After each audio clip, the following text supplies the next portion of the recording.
Welcome into the Gamers Lounge. I am on my laptop, so you don't have to get that cool intro that you usually have. We could maybe tie that in to people that listen to the podcast, but live here, my apologies for that because the internet has been out at my house and I was able to get the Wi-Fi working, but the Ethernet not working. So that's why you see me sitting in another part of my basement. My Stream Lab is across probably 6 feet from me, so it's right over there. Everything's just turned off because I didn't want to harass myself trying to think it's going to work, John. So that's how everything's been for me in the last couple of days. Just kind of where's the internet? And it's not working, but the Wi-Fi works. At least I was able to find that out. I'm happy about that. So everybody, welcome to the podcast. It's a Mind Green's Gamer Lounge podcast. Dealing with audio issue, or I say more internet issues, not audio or visual. We do have sound, we do have picture, and we have John and myself. How you doing, John? What's up, Ahman? I'm doing well. I'm sorry to hear about your internet issues, but it sounds like from what we chatted before the podcast, pretty soon your internet's going to blow everything out of the water. You're going to be doing like 10 shows at once. No issue. That sounds great. I got Spectrum coming in later today, so shout out to them. Hopefully they get everything up and rolling again. And the modem, I think the modem just died. It was an old AT&T modem I've had for at least 10 years. And in technology, since 10 years is like 100 years. So obviously there's been a lot of updates since then. And that modem probably had its last little bit of bandwidth that tried to run through, and it didn't work anymore through the Ethernet. I'm also in the process of getting a new modem too. Eeyore, shout out to Eeyore. I'm not sure if he's on yet. I know CGF Cake there. What's up? Everybody new on the chat. Yep. He suggested I get a new modem because you're right. Because what happens is we get these modems because usually like the cable company provides or you get your own or whatever, and then they just stay there for years. Technology advances and we still got the old modems. I still have the old DVR that holds I don't even know how much, but it's always having to delete shows and everything like that. Right. Everybody else gets the new stuff. So yeah, let's upgrade that for sure. Right. JFK, there is no fiber in my area. Remember, I want to say rural, but I'm in a small town, Green Bay, Wisconsin area. So we're not big city like John and Madison near Milwaukee. Nah, we don't have no fiber going on around here. I'm happy that Spectrum is going to give me between 400 and 500 megabytes. Or no, I'm getting a gig. I think they said they do have a gig. I said, give me the gig. Just give me that. I think that's what will help me get through this the struggle a little bit here. So let me pass it over to John so you could help read our sponsor here, Bet Online. Read that ad for us and we get this thing started. Yeah, for sure. So podcast, as always, brought to you by our partners at Bet Online. They continue to be the number one source for all your betting needs and sports info. Find all the latest odds, news, and sports development, including this year's basketball championship finals. I don't know if you've been watching that, Ahman. I've been tuning in I don't know how the Warriors win without Steph Curry making a three, but they're figuring it out. That's a good thing. That's a good thing because if they depend on Steph hitting the three every time, then it's a problem. But if they can figure out new ways to win, that's how you're supposed to figure it. That's how you get a championship, basically. For sure. But I never even think I'd see the day where Steph didn't make a three in a game. It's just like every time you watch him shoot a three, it's like going in. Anyway, the NHL Hockey Conference Finals, Major League Baseball as well, the latest fighting news, and even next season's early NFL futures. You know what I like about Bet Online and Major League Baseball? It's a daily thing. You know what I mean? Like every single day, there's a whole new slate of games and everything for you to check out. So head to the website or use your mobile device to sign up today to receive your 50% welcome bonus on your first deposit. Just use our promo code BELIEVE to get the bonus and get into the action. That promo code, once again, BLEAV. Bet Online, where the game starts. Ahman? All right. Yeah. And we had a game that we went to on Saturday, John. It was good hanging out. So me and John went to the PGA Tour Championships, one of the championship series stops where they have the I say older golfers, right? Yeah, it used to be the Listen, I know this sounds funny to a lot of you. Like Ahman and I checked out the senior PGA. A bunch of old guys playing golf, which it kind of is, but it's actually kind of cool too because they've got I mean, they've got like these stations set up. It's kind of you know the golf tournament where everybody cheers on the par 3 in Phoenix Waste Management Open. Yeah, and I've heard about that one. I've seen that one. Yep. Yeah, yep. they throw, but now they don't throw beer here, but they've got one on the 17th green where everybody, it's like a bar. And if a golfer gets a birdie, that everybody gets like $1 off and they all go crazy. So it was fun kind of walking around and getting to see really good golfers up close. Yeah, and it won't be. I'm surprised it wasn't beer being thrown everywhere because we're in Wisconsin, and Wisconsin is known for what, 2 things or 3 things: beer, cheese, and Packers. Okay, so I'm surprised the beer thing did not happen while we're out there. It was a hot day too. That would have been an excuse. Oh, it's hot out here. Let's throw beer on everybody. Yeah. You know, that would have been a great reason to toss around the Leinenkugel summer shanty or whatever, Blue Moon. But I did see the crowd where you were at on Sunday, Ahman, with the charity Donald Driver softball game.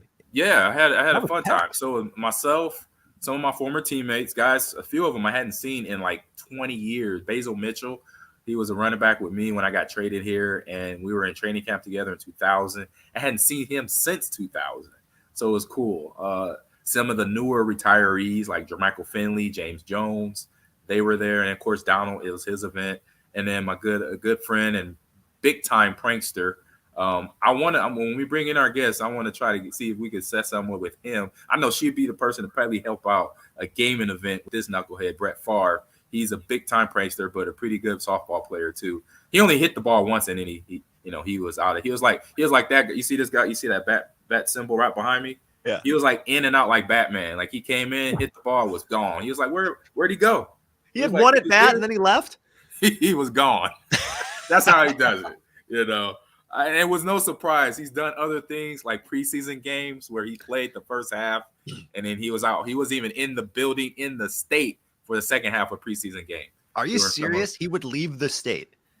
Dead serious. I'm just saying, hey, when you play like he played, I think you've earned it. So I wasn't complaining about it. I'm just saying, okay. And that's so funny because the NFL, not to get too off track of our show today, but the NFL will sell you those preseason games as if like they might even package them like, you want this other regular season game? You got to buy the other preseason at regular price. I mean, they're just as cool when guys are leaving the state during those games. That's what I think is funny. Yeah, it's preseason though. You know, yeah, exactly. It's a preseason is just one step above practice. Yeah. That's all I got to say. Especially during our time, especially now today. There's only 3 preseason games out for players. So with that being said, we're going to bring in our special guest here, a good friend of mine. Been working with her for almost 2 years now. She works for a big company in the gaming space. She does a lot of great things for the colleges and high schools. She is hired ed strategist, Dell, strategist for Dell Computers. Danielle Rourke. Danielle, how you doing? Hey, Ahman. Hey, John. Thanks for having me. Hey, you're welcome. You're welcome. It was it's fun to finally have you on. I know, and what got me to the point to ask was when we were on our last month's phone call, and everybody was talking, and I'm like, I didn't feel the courage to ask until last show, our last panel call, because it just, for me, I was like, I don't know if I can ask. I don't know if it's okay. But when everybody was like, throwing out their surveys, can you fill out this survey for me, help us with this, research, because there's a lot of people that are on our chat. Just to let everybody know, in the chat here on the show, what we do is we have a full panel of directors of esports programs around the world. And so they do research projects. They do their own type of, research on different things. And so they do surveys and questionnaires and things of that nature. So everybody was asking that. And I was like, you know what?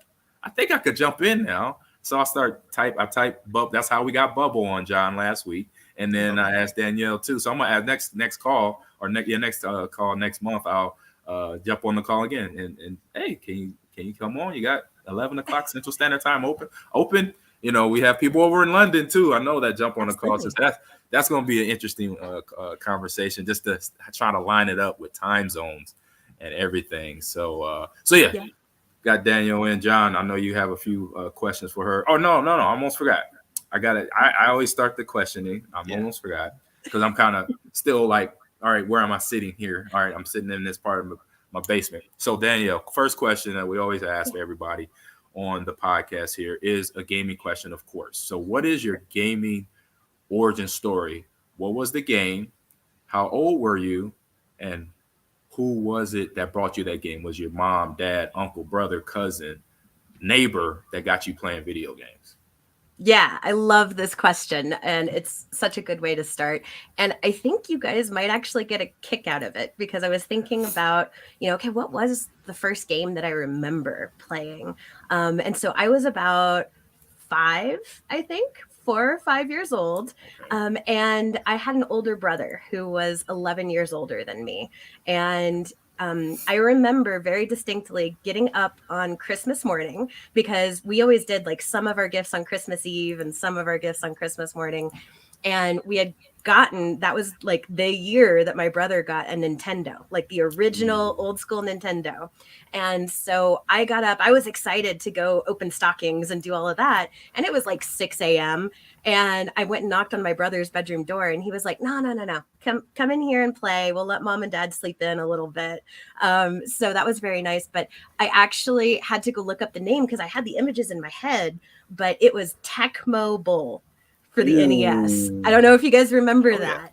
Yeah. That was the first one I remember. And like, I was 5 or 6, so I had no idea what the plays were that they were asking me to select on the controller, but I was just hitting buttons, and I was playing with my brother, and it was fun, and it was early morning. And honestly, that is where it started. And hopefully you guys don't get mad at me for this. I started being a Dallas Cowboys fan that day. Okay. It was a fun podcast. Thank you, Danielle, for joining. Right. No, you're And good we're with done. me, Danielle. Well, but the reason it wasn't necessarily, I mean, I was 6 years old. I didn't know. But the reason was because I wanted to play whoever the biggest rival of my brother's favorite team was. My brother's favorite team was the Redskins. So I was like, oh, okay, then I got to be Commanders the Cowboys. now. Yeah, Commanders. Yeah, now. right? Yeah, which I'm so glad that they changed the name. But yeah, back in the day, that was the thing. So that was my first memory. But then, we got the other games for NES. Like, do you guys remember Adventure Island for the NES? Where Yep. And you got the dinosaurs. You got like the red dinosaur and the blue dinosaur. So that was my big game there. And then I started getting into like the MS-DOS games on the PC. So I don't know if you guys remember, there was one called Alley Cat, where you were a cat that had to jump on little trash cans. I kind of remember that one. Yes. There was another one called Tapper, where you had to be the bartender. Yep. I remember Tapper. Yep, I did that. And then obviously, like, especially once I started getting into school, it was like Oregon Trail and, Where in the World is Carmen Sandiego? And God, those games were hard. Hard and fun. I played much. those games when my dad fixed the PC one time. And those are the 2 games he had on that PC he had to fix. Yeah. And I was like, it works, Dad. I got it. Played Oregon Trail for like 10 minutes and played Carmen Sandiego for about 10 minutes. I was like, all right, I figured it out. Absolutely. Like you know what generation you're speaking to if you say you've died of dysentery, and everybody like just cracks up. So Oregon Trail. That's Oregon Trail right there. By the way, hey, Ahman, I shared my screen. I don't know if you can bring it up. So I'm going to yeah. bring back some memories for you, Danielle. Uh-oh. Yes, Alley Cat. Alley Cat. Oh, wow. I loved that game. That is awesome. Look So at what's that. that? So object is what? To eat the mice or something? Yeah, you wanted to try to get the mice, and you had to jump on the different trash cans and the fence and the clotheslines, but you wanted to avoid things being thrown at you. And yeah, I love just looking at these games, because these games, like your story about having a Nintendo and getting it and everything, I had got a Nintendo for Christmas, and that's what started me off. Same type of thing, and it's so fun because these types of games at that time. I mean, you look at this game now, and if somebody released this now, obviously they'd be like, "Are you guys joking?" right. But it's so fun, and it kind of shows that, like, if you have good gameplay or something to captivate your interest, the graphics absolutely help sell the game, but not all the time. You know what I mean? Like, just a fun game is a fun game. Yeah, absolutely. And our options were a little more limited back then. But Yes, Definitely. Yeah, we didn't have dual screens. We didn't have HD. We didn't have fiber. or none of that. We just had the TV. Hopefully it worked, Yeah. and it had a good screen on it, and that the speakers that were built in, you could crank it up loud enough to hear it. Yes. Those Yes. are like the things. Those are like the things you needed for everything to come into a perfect gaming setup. So Absolutely. I still love listening to the old 8-bit songs, and like the they're games now classics. they're like picking up on, I don't know if you guys have heard of Undertale, but like that was a big one that my son played for a while, and it's got a great soundtrack. Oh, Undertale. I'm gonna have to check out that. Yeah, Look for that one. All absolutely. right. All right. So thank you for that great story about how you got going in gaming. But okay, now tell us how you got started in the path you're on right now, working at Dell and doing the things you're doing for higher ed, for colleges and middle schools and high schools around the country.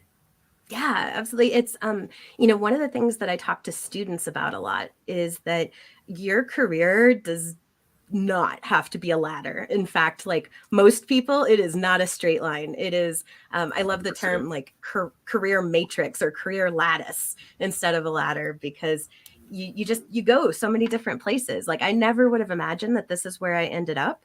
But, when I was in high school, I knew I loved games. I actually was pre-enrolled to go to an art design college to do video game art.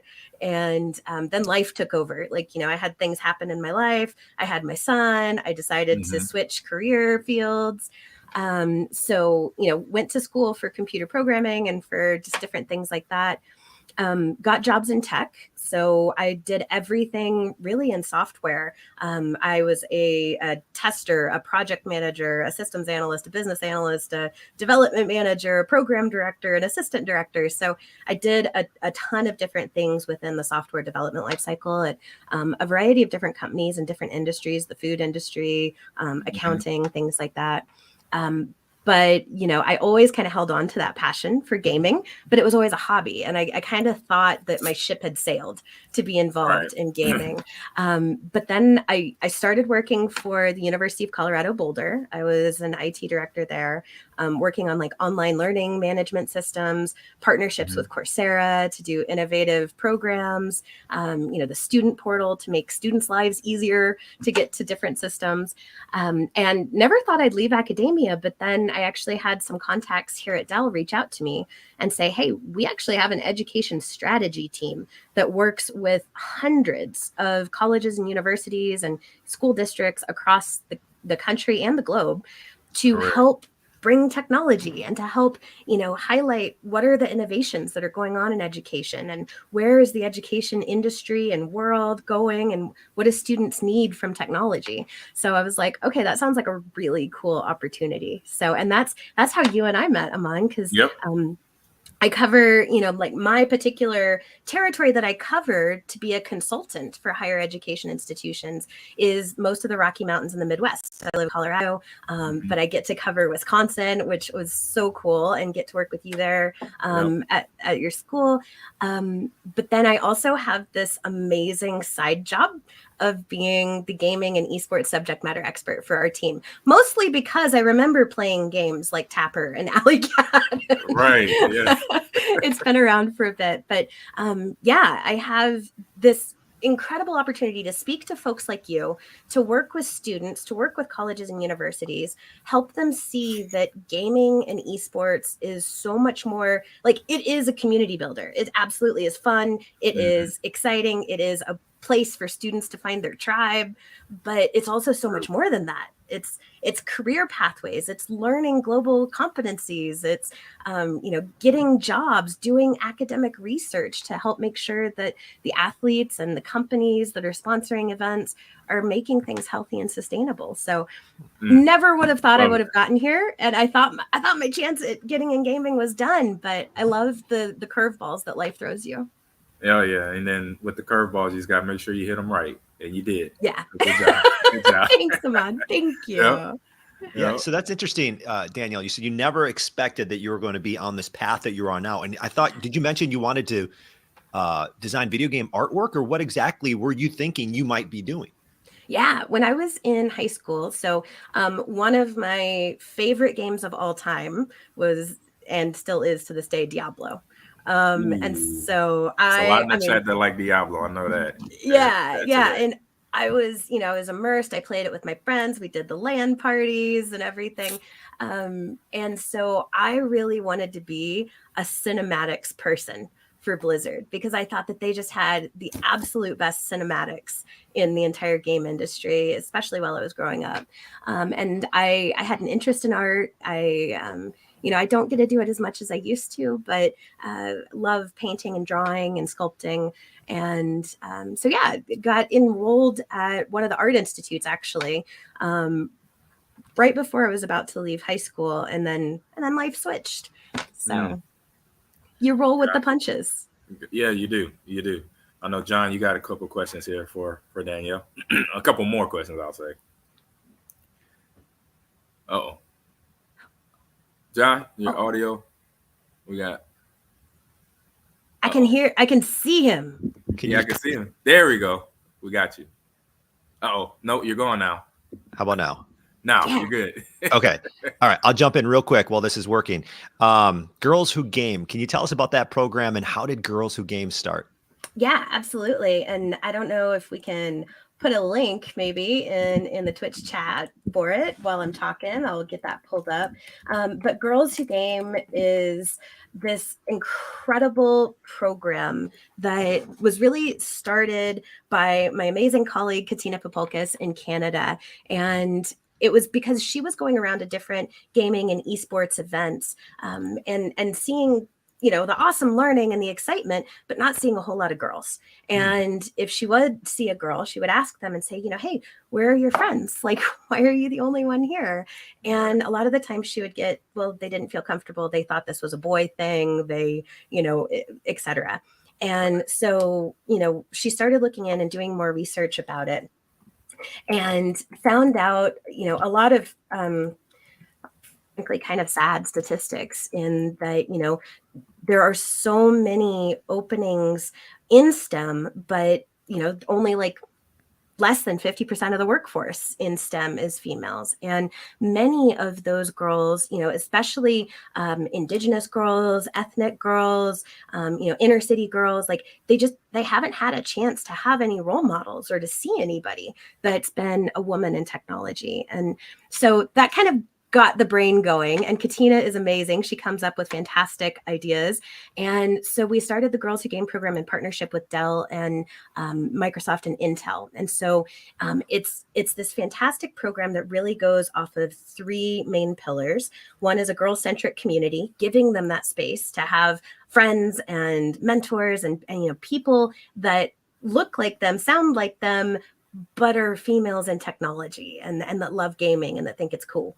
And then there's the second pillar of global citizenship and actual authentic applications. So the program actually teaches the girls about a lot of different aspects, including the UN sustainability goals. Like, how do we prevent hunger? How do we make sure we have clean drinking water? What are those important global issues? And then the third pillar is mentorship and making sure that these young girls, because the program primarily focuses on 4th through 8th grade girls in North America, but how do we make sure that they can see what they could be, to make that connection. So there are mentors from Dell, Intel, Microsoft, from schools that interact with the girls and listen to their stories and give them advice and share their own stories. So it's a wonderful program, utilizes Minecraft for education. The girls, every semester, the groups of girls have to create a project that emphasizes some of those UN sustainability goals. And they also have learning. So we've had things like create an eatery of the future. And, the girls make farms where they have bee pollinators and they learn about the food ecosystem and how that affects the planet and all of us. So it's incredible. The girls get to present at the end. They also have really fun interactions. We have an esports tournament every semester where they get to do design and build challenges inside of Minecraft. So it is wonderful. There are approximately 200 different clubs throughout Canada and the United States. And we actually recently just got clubs in Australia and Trinidad and Tobago. So we're definitely trying to expand that out. Nice. That's fantastic. That's fantastic. Like I remember when I first heard about the program, that just for me, it just turned on a light in me. It was like yes, because I'm for one big thing, father of four girls, Yeah. one son, and was like, okay, this is something I'm gonna try to get going the best way I can in here in my school or in my area, the school area that we live in, the Sheboygan area, which could be influxed into one of the middle schools or one of the high schools or even somehow at the college level, do this because obviously that is a percentage that is rising. Girls in gaming is coming up, and in not just gaming but just science. In STEM, in STEAM now. Yeah, you add the A, so it's something that I'm definitely 100% on board behind and supporting and letting me. I mean, I'm glad I'm knowing you, Danielle, so you could let me know, Ahman, you could do this now.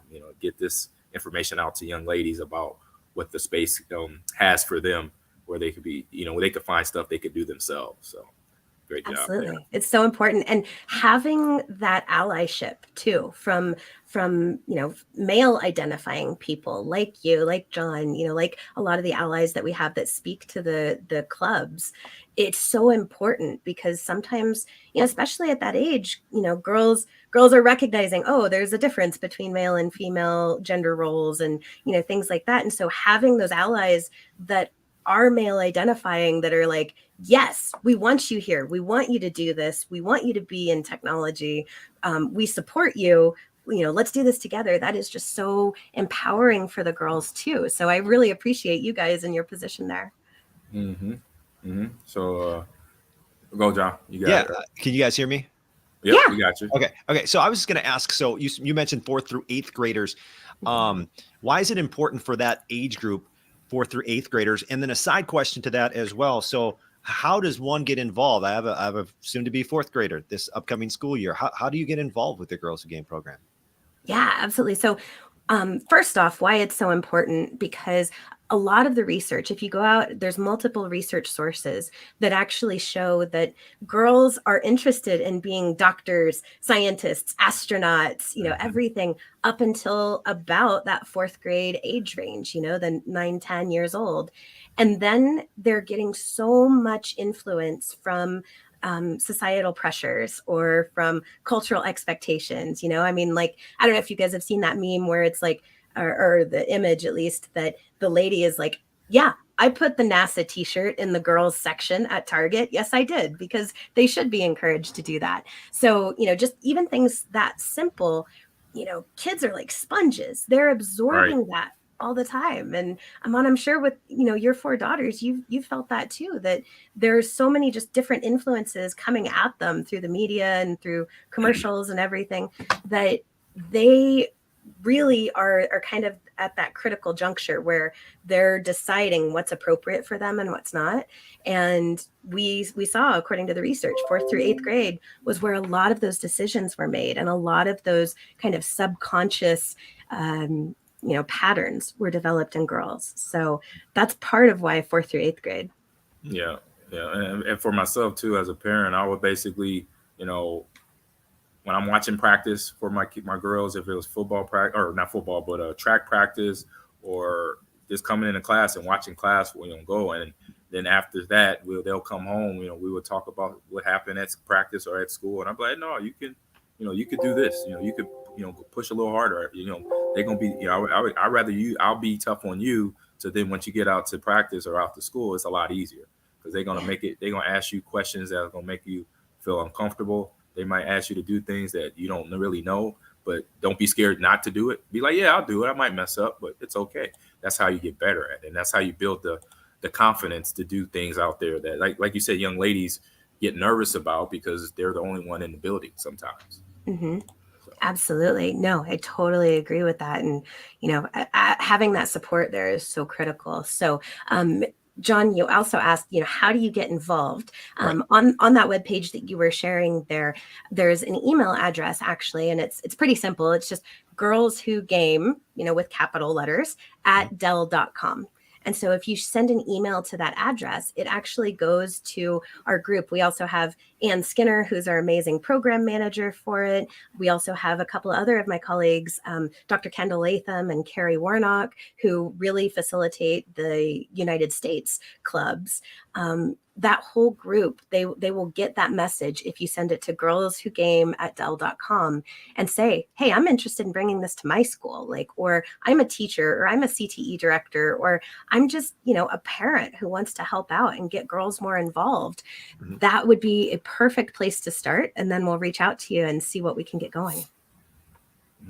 Nice. It's fantastic. Just reading about it, it's so exciting to know that this is going on for young ladies right now. And then, like I said, I'm pushing hard to get it at a high school, or even at a middle school in our area down in Sheboygan So Absolutely. And I'm reading John's mind here. I think that's honestly what's next for us is, for the Girls Who Game program, we want to be able to scale it. And we've gotten some fantastic support from, Intel and Microsoft and Dell, as far as being able to scale it, making it go international, providing this opportunity out to, a global community, as well as building, like allies with the clubs where they can work with other clubs, whether that's at the high school level, the collegiate level. How do you bring in some of those slightly older mentors for the young girls so that they can see, like, yeah, not only is it these adults that have been working in technology, but it's also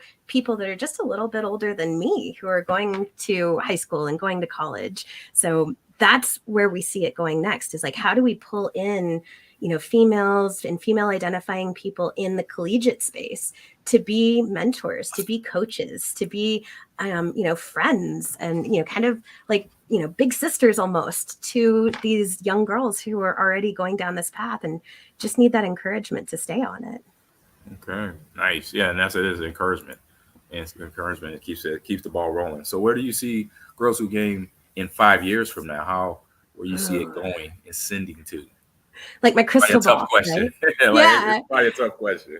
It is. If I had a utopia, it would absolutely be to have Girls Who Game be a global program, where every semester, we've got girls from Belgium and Japan and Canada and Argentina, like, connecting together. And, it is wonderful. And I love that the program focuses on those UN Sustainability Development Goals.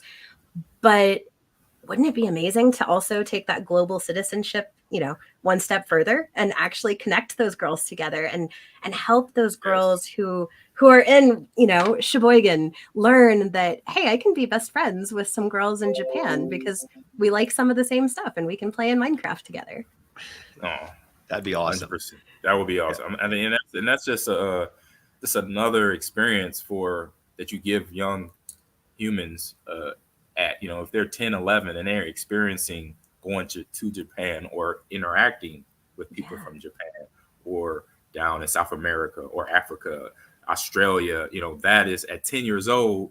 By the time they're hitting 15 and 20, they're ready. They're already that human being that we want to raise, that they're open to all avenues. They're positive. They want to help everyone, and they understand that, okay, we got to work with everyone here to make something like this work. And if we want to do a project together, we got to make sure we talk to everybody to understand, what may be affected, what may not be affected, who is learning, who's not learning, and who needs to help, during that project. So that's what a program for me like this, I love, because it's like we always talk about in gaming, it's inclusive to everyone, in the program. So. Absolutely. And I mean, kind of going back to what we were talking about at the beginning, when I was a young girl, it was my brother. My brother got the Nintendo, and granted, he was 11 years older than me, so it made sense. But he got the Nintendo. I didn't get the Nintendo. So how do we make it more commonplace? And how do we make it so that girls feel comfortable speaking up and asking for a Nintendo? Because you know what? There's just as many girl gamers as there are guy gamers. So. All right, we got a question from the chat from one of our greenies here, from Eeyore. Good dude, funny dude, big time gamer. His question is, I would like to know, is Danielle a PC, Xbox, Sony PlayStation, or Nintendo Switch fan? Or now say Nintendo fan now. Can I just say yes? Can I just so all of that?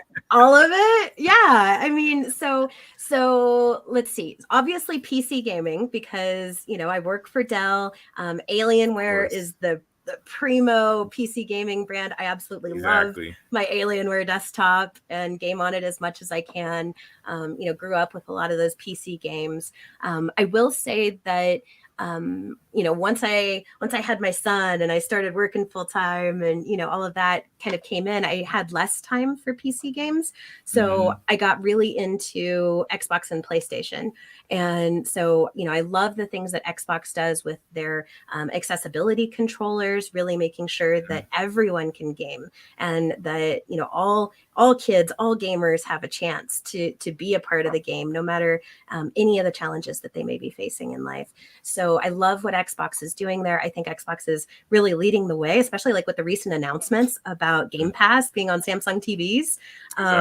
It's huge, that's serious. It'll bring gaming to so many people who, maybe couldn't afford an Xbox or maybe just couldn't get their hands on one with the supply shortages. So I love that. I do love PlayStation because I will say that Nathan Drake from Uncharted is my video game husband. And my real life husband understands this, and it's a thing. It's a digital thing. So you good. He's good. He's good. Exactly. And my son has a Nintendo Switch, and we actually get together as a family. My husband doesn't play many video games anymore other than like Lego, which, by the way, Lego Skywalker Saga, so good. We so talked much about fun. this on the podcast not too long ago. Yes, it's addicting. That Lego game is addicting overall. It's so great. But like that's all my husband really plays. But with the Nintendo Switch, like we're able to hook it up to our TV and play Mario Party. And like we just sit, and sometimes we even turn the sound down and we just put on records and we just sit there and play Mario Party as a family. So that's why I would say yes, because I do really love them all. Gotcha. Great answer there. And so we have a few more questions here to wrap it up. The interview side of this, so we get to the fun stuff. This is also fun stuff here. Great information. So where is Dell overall plan for higher ed and high schools around the country? Because I know they got the program like you just talked about with Girls Who Game, and I know there's other programs. So what is their big game plan for everyone? Yeah, so that's a really big question, and I'm going to give a very high level answer that doesn't do justice. But anybody who's interested, please feel free to reach out to me on LinkedIn or on Twitter. I'm at Danielle on Twitter. But we truly believe in giving voice and choice to the students and also, to the researchers, to the faculty members. How can we utilize technology to give more freedom in the learning experience? So how can we, take it from the really old school, you're sitting in a lecture hall and listening to a lecture for 3 hours and maybe you caught half of it if you're lucky. How do you make that more interactive? How do you bring in new and innovative technologies like esports, like gaming, like streaming to teach students those digital competencies and, give them those real world skills of, here's how you set up an event. Here's how you run logistics. Here's how you deal with troubleshooting when something inevitably happens and goes wrong. Just those life skills that they can get from those different types of experiences. Also, we're looking at AR, VR, XR, like how can students and faculty members and researchers utilize the new technology that has been around for a while, but keeps improving and keeps getting better. How can we now integrate that into the pedagogy of, true teaching and true immersive learning? So we have a bunch of different programs. We've got student tech crew programs. We've got webinars. We love to partner with higher eds on white papers to share the amazing research that's going on, their amazing case studies as far as, this is how we really made learning better for our students. We absolutely love coming and visiting campus. We're starting to get out to travel now, so that's fantastic.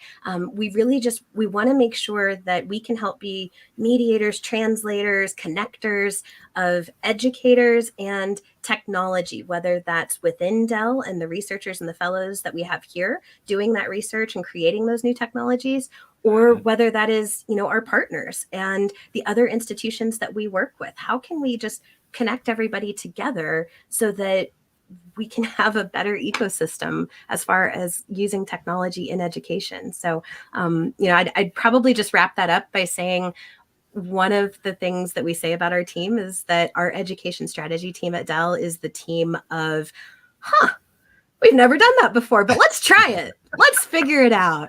So there you go. Yeah. That's how we run the podcast here. We're like, you know what? We're going to just roll with it. That's how, you know what? And look, it looked great. The people like it. They're not complaining about us. They're not giving us, bad feedback. So there you go. You got to do that. You got to, innovation comes with, you're going to make mistakes. But Absolutely. As you make those mistakes, you learn from those mistakes to get better. Yes. I definitely believe in that. When you're doing something big, trying to help people, it's not going to be perfect. But once you have everybody, I say, collaborate and give their feedback in the proper way, then it becomes a good thing. So perfect. Yes, I totally agree. So you asked this question already. This is from the last question. Is what do we expect from you for the rest of the year? But you kind of said that already a little bit from what Dell has got planned. But for yourself, I know you have you're going to an event in person here in a few weeks or in a few months. I think you mentioned already. Anything else that you want to put us on a notice about before we move on? Yeah. So I will get the chance actually to be in person at the Games for Change Festival in July in New York City. If you're not familiar with them, definitely go Google Games for Change. They are passionate, and they've been around for a couple of decades, around having people who are interested in games, who make games, who play games. How can we pivot that into the greater good? And how can we pivot that into making a better culture, making more peaceful, more inclusive lives through the art and the fun of video gaming? So that will be fantastic. We actually have a virtual session that will be featured there, I believe on Saturday, July 16th, that has some of the researchers, Ahman, that you were referencing earlier in the call. So we've got different researchers who are actively doing academic, rigorous research on the health and wellness of gamers. And so that would be a great panel to tune in for. We're also going to be helping some events. We've got the opportunity, a small pool of loaner devices that we can help higher education and K-12 events that they're hosting so that they can get the word out about gaming and about esports and about the career pathways for students. So, and some more stuff too that maybe I'll be able to talk about later. All right. That sounds good. So thank you for all the useful information, Danielle, and the fantastic programs that you and Dell are initiating at the college all the way down to the middle school level. So now, are you ready for some this or that? We have a fun conversation. Am so ready. I'm so excited about this. All right. I don't have the intro. We have a cool intro. We'll get it in later, but we go into this or that. Boom. There you go. There you go. That's my rendition. Ahman, I like to have fun. Ahman just had the cool intro. You guys got me, right? Ahman just had the cool intro. By the way, this or that is brought to you by Sonos. Now, I have not stopped using my new Sonos Ray soundbar since I set it up with my TV. I know, Ahman, you got a Sonos Ray as well. What I love about it, minimal design, very simple, blends in well, right? One bar. Yep, and good. It sounds fantastic. The setup, super simple. It's an optical cable connection. The vocal clarity, fantastic. It has an EQ to balance out bass and treble. And it sounds, number one, it sounds way better than my factory television speakers. But you also get the Sonos app. And Ahman, I don't know if you've played around with the Sonos app yet. I haven't done a whole lot yet. Tell me about it. Okay, so it's awesome. So you can control your Ray soundbar. So obviously like a remote control, but it also has a feature that I pretty much just have on all the time now. It's the night mode, night sound. It's going to balance the low and the very loud sounds. So it all evens out. So no more, I don't know if you're like me. Sometimes I'll be watching on my old television speakers and somebody will say something really quiet because they're whispering in the movie. And I'm like, I didn't hear anything you just said. Oh, yeah.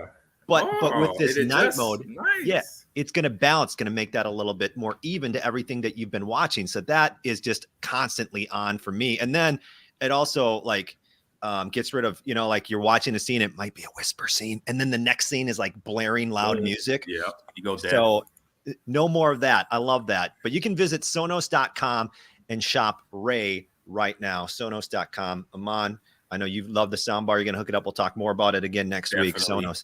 It's sure. Oh, and one last thing. I love that I can just stream this podcast right to it. just right to it. So you got TV's off. sound. Yeah, and it sounds so much better, and it's very affordable. So it's called Ray by Sonos. All right, time for this or that. Now these are all, Danielle, straight from the mind of Ahman Green. So if anything's kind of, where is he? Over there. So if anything, you're like, that's just blame Ahman. Okay, all right. I'll take it. So that's because we start off right now. A phone with you in the bathroom or no phone in the bathroom? Now, are we answering? There you go, Danielle. Are we just okay? Ahman, is this just we're just telling you like we use it like we have our phone with us in the bathroom? Okay. Yeah, which one you doing? I'll You let doing Danielle in the go bathroom or not in the bathroom? Ladies first. It is incredibly embarrassing to say, but yes, phone in the bathroom. I mean, there's so many times, like we still have in our house, we still have books in the bathroom, like that you should be able to read, like because that was the old school. I don't think I've touched a single book in the bathroom in probably at least 2 or 3 years. But yeah, it is embarrassing. But I will say I do have like the 70% alcohol, like phone sanitizer wipes that I try to use as much as I can. So, and I know that they actually, I was just looking at phones yesterday and I know that they have like the, like what, antimicrobial cases now. So I'm very excited about the fact that manufacturers have realized that people are just going to do that. They are. Yeah, you can't put it down, especially not in the bathroom. You're sitting there waiting. You know, you got time to burn. Yeah. You don't want to rush. You don't want to rush. Yeah, no, you want to take your time.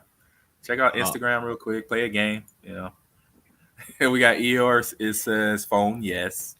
And Big Baby Duke said, "What did Big Day say? No phone in the bathroom, business only." I love that. Eeyore said phone, yes. I'm phone too as well. I will sit there and play Bubble Pop. That's my game. Yeah. Bubble Pop. That's it. What about you, John? Yeah, I mean, honestly, if we put out a poll question on Twitter or Instagram or whatever, we put a poll question, I bet I'd like to believe 90% of the people, if they were honest, would say yes, if not more. So I'm going to be with that 90%. And yes, but I am interested in these phone wipes. I need to get some of these phone wipes, Danielle. I've seen them before. I just never really. That's my wife. She usually picks up that stuff. I saw it, but I was like, it never crossed my brain. Like, I actually keep a box of them in a drawer in the bathroom specifically for that purpose. Nice. Okay. Being health conscious. I like it. All right. Next question. So this is when you're shopping. Danielle, you'll know this one. And John too. I know certain websites when I'm at GameStop.com or Best Buy, you want to sort by price or by rating here. I would say 90% of the time I'm sorting by rating. I very much like before I buy almost anything, I'm looking at the reviews. I'm looking at the star rating that other people who have bought it are looking at. There are times when you're like, no, I don't care about, wrapping paper. I don't need the best wrapping paper. I just need $1 roll of wrapping paper for this present. But yeah, so I'd say like 90% of the time I would sort by rating. What about yourself, John? There's a lot to break down here for me, Ahman. All right. So number one, I don't know if I always trust the reviews. I'm just going to say it. Like I know you. I agree with you with that. That's a true statement from John right there, Dan. I don't know if people are paying people to go put down 5-star reviews. True story. I would usually say by price, but here's the issue. Sometimes when you do by price, depending on what you're searching, what website you're using, sometimes like the by price, they'll have like the cheapest of the cheapest things that are sort of related to your search. And all of a sudden I'm like, no, scroll. I don't want that. Scroll. And you have to keep scrolling until you actually find what you're looking for. So that can be tricky. And I dislike when it's always like defaulted to like best match. Like then you're just trying to just sell me what you want to sell me. I get it. Like, no. So I'm going to say lowest price. That's how I usually roll, is lowest price. But there's a lot to unpack here, in my opinion. Yeah. All right. I know John could do that too. He has like his little detailed things. I love him. I love him for it though. Makes him who he is. I like that. Next question on the list here. Ooh, sauce on the side or sauce on the top? Danielle, I'll let you handle this one. I already got mine. See, that one, it depends. It depends what the sauce is. So, I've been vegan for 12 years. Okay. And so I have to be very careful with sauces because they like to hide things in them. Oh, 100%. 100%. But I will also say that I am a Midwest girl born and raised. So when they actually started putting out prepackaged ranch dressing that was vegan, I was all over that. Like that was my thing, like ranch dressing. Yes. And so I would say if I was going to be honest, ranch dressing on top, but if it's like hot sauce, which I do love hot sauce, I'm always going to have that on the side so that I can help kind of measure it a little bit. Yeah. Ooh, Eeyore agrees with you. He said it depends on what the item is. Mm-hmm. And then I'm a sauce on the side guy. I don't, regardless of if it's vegan or not, because I know I'm like you, Danielle. They put a lot of little sweeteners, preservatives. I don't know what they put in there. Just put it on the side. I don't want it smothered, especially if it's my ribs. If I'm eating ribs, if I'm doing a cheat day and I'm eating ribs, put it on the side because I just want to dip it. You know, I don't want to just be smothered and slattered on it. I can barely taste the meat that I am eating at that moment because that's what I want to taste. But sauce on the side for me. What about you, John? Sauce on the side 90% of the time. And here's why. Usually if you go to a restaurant and, you know, you're ordering like a wrap or a salad or whatever you have, they're going to douse that thing. And I really dislike it. For some reason, I feel like restaurants' default sauce option is just put all the sauce on there, you know, and then you get it like you were saying, I wonder what the food actually tastes like. So 90% of the time, if I haven't had it already and they have appropriate sauce measurements out, like I'll go on the side and I'll control my own because usually restaurants love to just slather that on there. Yeah, exactly. And like JFK says, sauce on the side, man. He said, I don't like the soggy food. He's with you, John. Can't save for later. And then let me say his name right. Doda Miraka also says, is it Dano? Now I'm saying that right? I don't know. Cool name. Sorry if I mispronounced it. He is a saucy. They is saucy as well. They like the saucy. They want it all drenched. Okay, there you go. All right, next one. Got a couple more left here. This one's gonna another food one. It's gonna hit hard home. John. Crunchy peanut butter or smooth peanut butter. The debate rages on. I don't know. I made it sound dramatic. How about you, Danielle? You know, I apparently am very middle of the road on a lot of topics because if it's just like I'm just gonna eat some peanut butter with like some carob chips or an apple, like it's got to be smooth. Like I don't like the extra texture there. Yeah. But if I'm gonna eat it in a sandwich once in a while, the crunchy's kind of cool because it just gives you that extra little oomph. But my family, like my husband and my son, they don't like crunchy peanut butter, so I very rarely ever get crunchy peanut butter. Yeah. I think a lot of people dislike crunchy peanut butter. I could be wrong here, but I would say the majority of people like that. I'm okay either way. It does not bother me one bit if somebody said, hey, you want peanut butter sandwich? I don't know why people would be asking me that, and I'd say yes. And they're like, all we have is crunchy. I'd be like, I don't care. There's still the majority of the spread is peanut butter. There's just some little peanuts in there. So, I don't really mind, but if I had my preference, I would probably just stick with creamy. All right. I'm with John. It doesn't matter either way. I've had it both ways. It goes down the same to me. That's how I look at it. We have everybody in the chat. We got Dome. It's Dome de Rocca. Dome de Rocca says smooth. The Dome Rock. Okay. And then JFK says whatever is in the Reese's Pieces. I'm with that. I love it. Whatever's in Reese's Pieces, he's in for it. That's what the ones he like. And it's a lot of people in on this. Eeyore goes, I'm a smooth guy. Yes, that smooth peanut butter. All right, last one on the list. And this one is from Eeyore. We have sometimes Danielle, our greenies chime in through Discord. I tell them to send their this or that, and I'll put it in Discord and I'll add them to the weeks when we do it. And so now we got Eeyore up on the slate. So here we go. Okay. Last one of the day. Ooh, lemonade or iced tea? Arnold Palmer. Arnold Palmer. Ooh, Like yeah. seriously. Yeah. Why choose? Why choose? Wow. Just knocked Combine it out of them. the park, Danielle. I love That's what that. you did. I have She said- never been an iced tea guy ever. Like I don't know what it is. Like the Arnold Palmer, yeah, I can do an Arnold Palmer. Mhm. So I'm gonna go to lemonade right here. I'm with Danielle. Okay. Just Yeah. knock it out. But you get both best of both worlds. Mhm. I just want to know, does Arnold Palmer get residual on It's a this? good That's all I want to know. question. I'm like, because he created it way back when, when he was on the golf course one day. I kind of heard the story. He got thirsty and he's like, you know what? Give me both of that or whatever, tea and a lemonade. And then boom, they made it a drink known around the world. I just want to know if he getting wrote this. If anybody in the chat knows, I'll Google it later on, after the podcast is over and we're doing all the editing and all that fun stuff here.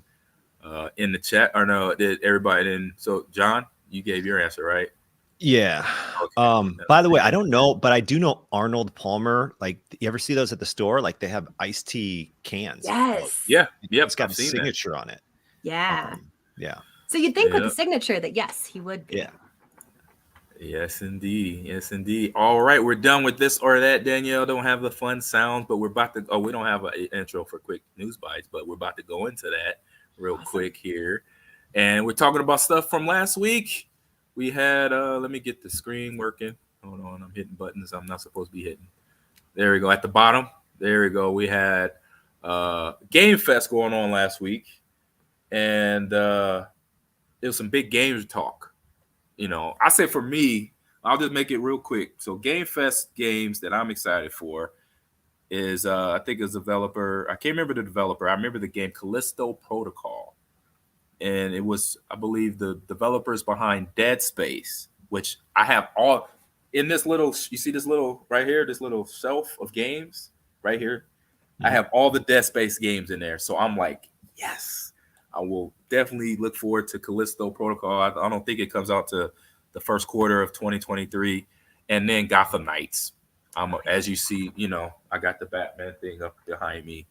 I got Batman tattoo on my leg. Boom, right there. That's awesome. Even though Batman's not in the game because he's like missing, in the story line of it. Yes, those are my two big games. I don't know, John, I don't know if you caught it. Danielle, I think you said you kind of saw a few games that you like. John, Danielle, what are some of the games that you're excited for? I was really excited about all the VR games, because I've started really getting into a lot of the Vader Immortal and the Galaxy's Edge game that they put out. Yes, Star Wars fan Ahman and I already talked about this a little bit. Yeah. But and Beat Saber and all of those, we've actually started using Horizon workrooms for some of our internal team meetings as education strategists, because we're like, we need to walk or talk and be able to help teachers learn about this. So, I think there's still a ways to go before the AR VR space is really ready to be integrated into education 100%. But I love what I'm seeing. And so I love seeing all of the VR games that are coming out and just more investment in that area. Yeah, I was just looking at that link you provided to Ahman from Games Radar, and the Street Fighter. Yeah, the Street Fighter stuff kind of caught my attention right at the top there. I know. Yeah, the graphics for Street Fighter look amazing. I mean, right. That's going to be obviously PS5. Hopefully, it comes to Xbox now. They usually have not done stuff for Xbox, but hopefully now, since it's a new series of Xbox next gen, they bring it out on Xbox as well. And then I don't know, on Nintendo, was it Nintendo or Super Nintendo? I had a Teenage Mutant Ninja Turtles game that I loved playing. Well, I think they're actually both. There was the arcade one was on SNES and the original one was on Nintendo. But Shredder's Revenge, that looks awesome. Yeah. That looks cool. I like the Turtles. I like the Teenage Mutant Ninja Turtles. They're a fun group. Classic. Yeah, classic. Can't beat the Turtles. But which turtle? Which is your favorite turtle, guys? I've always been Leonardo. I'm always a Michelangelo girl. Oh, I was Donatello because I think Donatello wore the blue headband, right? Purple. Yeah. Who wore the blue? It was whoever wore the blue because blue was my favorite color. Leonardo. That's why I like Leo. And then so there we go. And then Alien Descent. I'm an Alien movie guy. I love Sigourney Weaver and her character and what she did to that role. It was awesomeness. Back in 1988, I remember watching that as a 12-year-old. I was like, kill the aliens. Da, da, da. Now they got another game of it coming out. I get to kind of reprise my enthusiasm as a 12-year-old playing that game. Yeah, it's so big, so big fun. Guys from the chat, any chat talk right here? Oh, yeah. Is it quiet? It's quiet. Oh, Midnight Suns. I see Midnight Suns mentioned in the chat. Oh, yeah, Midnight Sun. Yes. I'm really looking forward to that one. Yep. And then we got old regulars like Call of Duty Modern Warfare. They're bringing it in back into the fold, re-upping that. Flashback 2 looks interesting. This was an old school game. I heard when I was watching the actual Summer Game Fest with Kevin Knightley. He mentioned Flashback 2 was an old school game brought back again, Danielle. Would you remember this game? I don't remember Flashback. No, so I'd love if anybody in chat does. I'd love to hear about it. Yeah, Eeyore, I know you're a big game guy. If you remember Flashback 1, because this is Flashback 2, they said, this was a big game brought back from 30 years ago. 30 years ago puts us in the 90s. So I'm a 90s Which teenager. is crazy, by the way. That doesn't make sense. Yeah. Right. So I'm just like, okay, popular, but don't know. But, I don't know every game out there. So, yeah. And then another DLC by Outriders, which I did play last year, which is fun. But they have more DLC coming up. So I'm just going down the list so we can get on to John's information here with got some information about E3, man. Yeah, so I'm going to get to two stories. So this caught my eye earlier this month, about a week ago or so. Yeah, I've never been to E3. Ahman, I think you have been, right? Oh, I don't know if everybody froze and I'm just like I'm still here, John. Okay. But E3 has been away, as have a lot of in-person events because of COVID. And E3 is going to be back in 2023. They're going to have a digital and an in-person event. And I think that's kind of interesting because so number one, E3 is back in 2023 in person. I think that's the big story here. I don't know if you've ever been to an E3, Danielle. It's something I would love to do. I'd love to bring the podcast out there. Have you ever been to an E3 event? I haven't yet. I was supposed to go. I had tickets for 2020. Oh, no way. Canceled. Yeah. And I was like, So, man. Yeah, I really want to go. Yeah. So it's back in person. But I think it's interesting. And you can maybe speak a little bit more to this because working with events through your job with Dell. But it's like a hybrid. It is like in person and virtual. And I feel like maybe that's something that's going to be sticking around for a while. I don't know how you see that. Too. We're seeing like Games for Change that we were talking about. They're doing it hybrid this year. And I think we're going to see more and more of that because everybody recognized there's some flexibility with providing the virtual content, providing recordings and having a virtual space, and you get more people. Like, not everybody can afford to fly to wherever the conference is being held and stay in a hotel and do the transportation. So virtual opens it up to so many more people. Yeah. Ahman, have you been to an E3? Yes, I made it my yearly trek. So I made an oath to myself when I retired from the NFL. I said, I'm going to go to every Comic-Con for the rest of my life and E3 for the rest of my life, other than when COVID hit.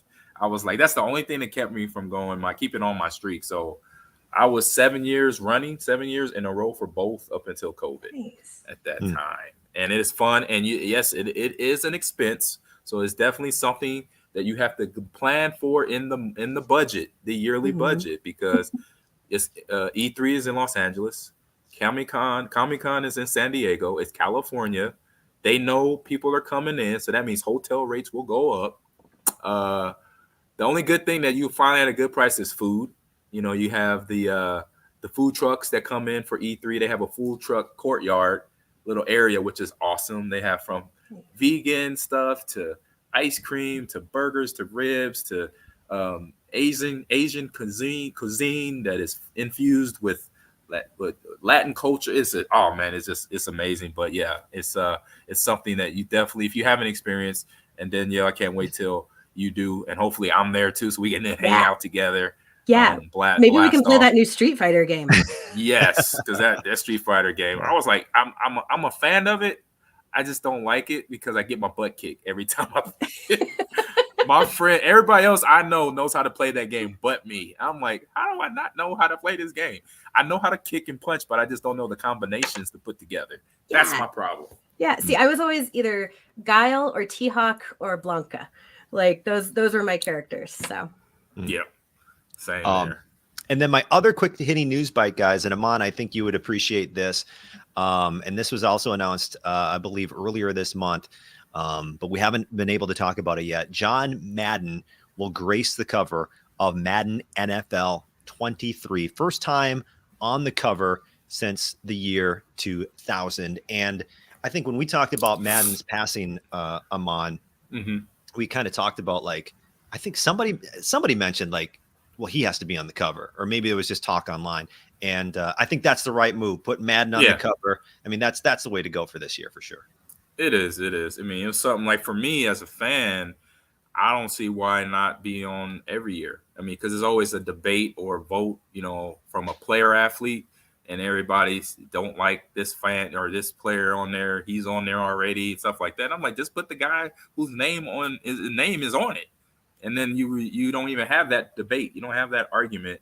You kind of bring the fandom out of it. But I think that's something sometimes EA wants to bring to the fold, because it's fun conversation to have that debate, I guess. But for me, it's like, hey, if it ain't broke, don't fix it. Madden, put Madden on the cover. He had different characteristics. He was a broadcaster too, so you can have him in a coaching setting. You can have him in his broadcasting setting with his coat on, Monday Night Football. Because that's where I really grew up, because I didn't really see him coach on the sidelines as a kid, right, even though when he won a Super Bowl as an Oakland Raider coach. When I saw him was in the booth of Monday Night Football, and I'm sitting there listening to the commentation. I'm like, this dude is actually talking about football like this? I was like, oh, bam, boom. I thought I was listening to my dad, like, talking about a game. I'm like, this is awesome. I'm like, okay, I like this. And then they make a game with him, with his name on it. It was in 1988, I think, when the first one came out. So I was so excited. And that was the game my once and only rage, Danielle. So I was playing Madden that year. It came out, 1988. John knows the story. The chat knows the story. I experienced my first rage quit. So I was playing Madden. I was playing with the 49ers. That was my dad's team. That was my team as a kid. I threw a deep ball to Jerry Rice. It got intercepted, and I threw the controller down and said, the game is cheating me. It's cheating. It is cheating. It's cheating. Da, da, da, da, da. And my mom hears all this in the room, right? She comes in my door. She's like, boy, what's wrong with you? What's all that racket? I'm like, it's cheating. The game cheated me. I threw the ball. He should have caught it. I should have been a touchdown. I should have won that game. And my mom was like, okay. She looked on the floor. She looked at me. She said, if you break that controller, you buy it. I'm like, oh, I'm a smart kid. I'm angry, but I'm smart. I'm like, I gotta buy that controller. She's like, yeah, it looks like it's broke. I said, hold on. I went to my dad. Like I said, my dad was an IT guy. I went to his toolbox. I got a soldering iron. I got some black electrical tape and a screwdriver. Went into the Sega Genesis controller, screwed the back off. Did my little MacGyver, click, click, click. Yes, it still works. And so I was done raging. I was like, once my mom said, you break it, you buy it, I was like, oh, I ain't got no job. That means if it breaks again, I don't know what to do. I'll have no controllers. I was like, okay, I gotta calm the temperature down. I gotta let the games be the game, But that's so important. And like with you now as a coach, you can share that story with your students. I've just showed that story. The seniors now are like, Coach, give us another story. They're tired of it because I repeated myself at least. So I've been coaching. It'll be 3 years in 2 months. So some of the juniors and seniors, thank you. They're like, Coach, they're looking at me like, oh, here you go again. He's telling this Sega Genesis story where he broke the controller playing Madden. Yes, I am. So, oh man. So on that note, let's get on down. Where we headed to now, John? We're headed to game releases. Yeah, we got game releases coming up here. We have some fun games out. We're gonna start with my game. Let me see. I'm gonna get everything set up here. Okay. I'm dual monitoring it. I found the DPA cord. This is a Jurassic World Do you Evolution. remember the first time you saw a Evolution dinosaur? 2 here. You never really Me and my believed wife it. just watched the movie. The movie's pretty good. There's I'll say like check it out. If you're a myths. dinosaur person, go check it out. But Now, this is they're the in movie, our world, and everything. or the game, excuse me, that is now It's out. our responsibility to protect them And it's from each other, showing the dinosaurs. from ourselves. You could explore, and they got the land. Obviously, how in the movie, they came We off the have to island learn now, to coexist. and they're now on like other parts of the continent, of the It 7 won't be continents easy. of the world. So now we got to make sure you help the dinosaurs live in the same environment that we are living in this game. So as you see, you could develop structures, not to impede their environment as well. Because now we got to live. They're living amongst us in this game. But if we So avoid the this game mistakes is of out our now past, on all platforms. It came out just a few days ago, or actually just yesterday, June we 14th. can enter a You hear new that music? era I don't know if y'all can hear together. that music. I can hear Oh, it. It yeah. sounds great. That old Jurassic. You hear that music? You like, all right, this is Jurassic Park movie right here. But yeah, you still got to deal with the big predators. That's that. I don't know if that's the T-Rex, but they always have that one extra big one. I can't. The Galagadon or something like that. So go get it. Check it out. It's available now on all platforms. Fun game if you're into dinosaurs. My wife is. She loves it. I should get this for her.